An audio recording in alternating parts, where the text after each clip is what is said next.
Hey guys, it's Kevin here in Beijing, China, and check this out. I just wanted to show you this because it's been 3 days now. Still amazes me.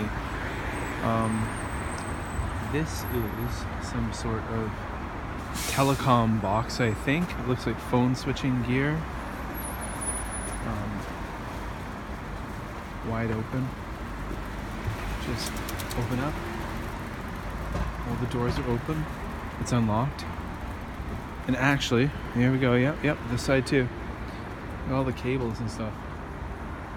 My kids were looking at this the other day. They walked ahead of us and they were like within centimeters of this, kind of like mucking around. I was like, get away from there, don't touch this, because it can't be safe.